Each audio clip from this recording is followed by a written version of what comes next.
आप मुझे ईद की नमाज रोड पे पढ़ने नहीं देते और कांवड़ यात्रा पर आप हेलीकॉप्टर से फूल बरसाते हैं।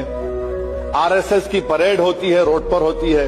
कौन सी बात कर रहे हैं भाई आप? उत्तर प्रदेश की राजनीति में एक मर्तबा फिर से बड़ा उलटफेर शुरू हो चुका है। उत्तर प्रदेश की राजनीति में एक मर्तबा फिर से बड़ा बदलाव देखने को मिल सकता है, या फिर उत्तर प्रदेश की राजनीति में एक भूचाल सा आ गया है, क्योंकि कुछ ऐसे नेता हैं जिनके इलेक्शन लड़ने ना लड़ने से किसी को कोई फर्क नहीं पड़ता है, लेकिन कुछ ऐसे नेता हैं जिनके इलेक्शन या फिर ये कहें कि उनका नाम सुनते ही कि ये फला जगह आ रहे हैं या फला जगह अपने कैंडिडेट उतार रहे हैं, ऐसे इंसान का नाम सुनते ही जो उनकी विपक्षी पार्टियां हैं, जिनको हमें नहीं लगता है कि कोई तकलीफ होनी चाहिए, उनके पेट में, उनके सीने में जलन होने लगती है, पेट में मरोड़ उठने लगता है।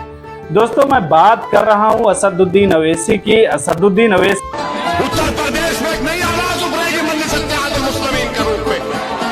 उत्तर प्रदेश के घर घर में मजलिस इत्तेहाद मुस्लिमीन का परचम लहराएगा।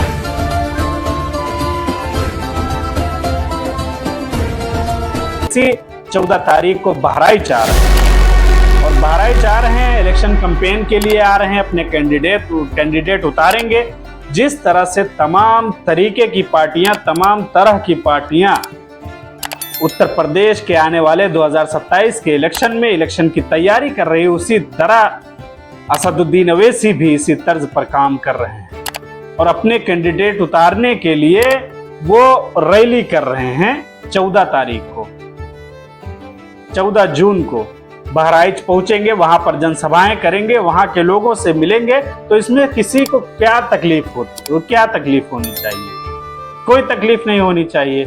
लेकिन अभी से ही, जैसे ही ऐलान करते हैं असदुद्दीन अवैसी कि हम 14 तारीख को बहराइच आने वाले हैं, उनके सोशल मीडिया से ये ऐलान होता है कि हम 14 तारीख को बहराइच आ रहे हैं, लोगों की धमकियां आनी शुरू हो जाती हैं। लोग धमकाने लगते हैं कि आप, क्योंकि बहराइच आने का मकसद सिर्फ जनसभाएं करना नहीं,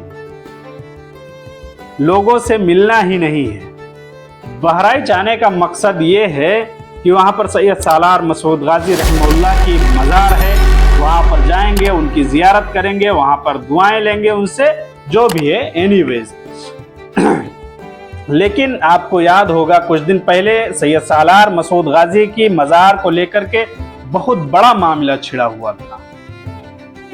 तो जहां पर सरकार जो है इस मामले को लेकर के आगे बढ़ रही है, तो उनके चमचे तो जो है वो तो उबाल मारेंगे ही ना। वो धमकी देना शुरू कर चुके हैं कि हम सभा नहीं होने देंगे, हम उनको इस जमीन पर आने नहीं देंगे। लेकिन फिर लोगों के बयान आने शुरू हो जाते हैं कि हम तो सभाएं करेंगे, हमें संवैधानिक अधिकार है, हम सभाएं करेंगे। लेकिन वो सब ठीक है, सभाएं करें, जो भी करें, लेकिन असदुद्दीन अवैसी की पार्टी में ही उनके खिलाफ बगावत शुरू हो चुकी है। आपको ये चीज समझना पड़ेगा, आपको ये चीज माननी पड़ेगी। क्यों बगावत हो रही है? कि उनको, जो भी उनके पार्टी के कार्यकर्ता हैं, वो चाहे बिहार के हों चाहे उत्तर प्रदेश के हों, उनको ये मालूम है कि असदुद्दीन अवैसी जब भी कहीं पर किसी भी मंच पर होते हैं, अगर वो तो दीनी मंच है तो नारे तकबीर, नारे हैदरी, जिस चीज का चाहे नारा लगाएं।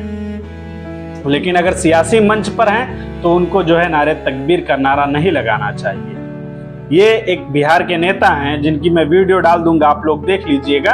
वो मतलब खुले तौर पर इस चीज को कह रहे हैं कि असदुद्दीन अवैसी को सेकुलर होना पड़ेगा और सेकुलर पार्टियां जो भी हैं उनके साथ मिलकर के काम करना पड़ेगा।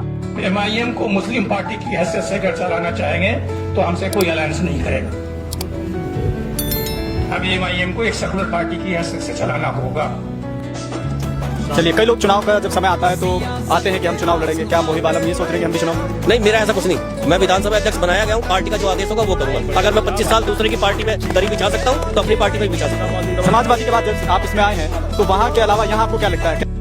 क्योंकि राजनीति एक ऐसी चीज है कि भारत के अंदर ये नहीं देखा जाता है कि तुम्हारे पास क्या है, तुम अच्छे इंसान हो या फिर तुम्हारे अच्छे कर्म है। कर्मों का यहाँ कोई लेना देना नहीं। तुम्हारे ऊपर करप्शन है नहीं है, तुम कितने पढ़े लिखे हो, इससे किसी को कोई मतलब नहीं। तुम अगर हमारी जाति के हो, तुम हमारे बिरादरी के हो, तुम मुसलमान हो, तुम हिंदू हो, तुम हिंदुत्व की बात करते हो, तो इस चीज पर इलेक्शन होता है।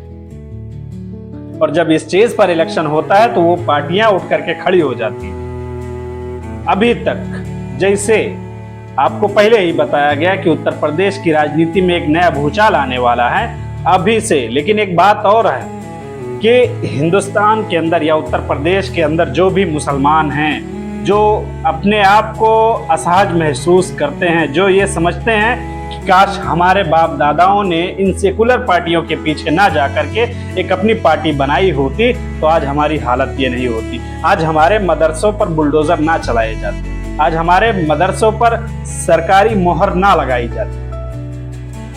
उनको इस चीज का अफसोस है और वो इस फिराक का, इस जो है अफसोस का असदुद्दीन ओवैसी बखूबी फायदा उठा रहे हैं। नौजवान उनके साथ जुड़ रहे हैं, नौजवान उनके जलसों में बूढ़ों से ज्यादा, बूढ़े तो कम होते हैं, बूढ़े 1-2% होते हैं, लेकिन पूरी की पूरी आवाम नौजवान होती है।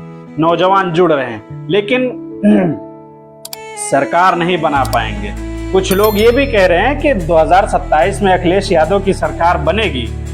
ठीक है, बने, लेकिन मुसलमान को यह सवाल करना पड़ेगा कि हम 20% हैं, हम आपके साथ आएंगे, आप वोट देंगे, लेकिन शर्त यह है कि डिप्टी सीएम मुसलमान होना चाहिए।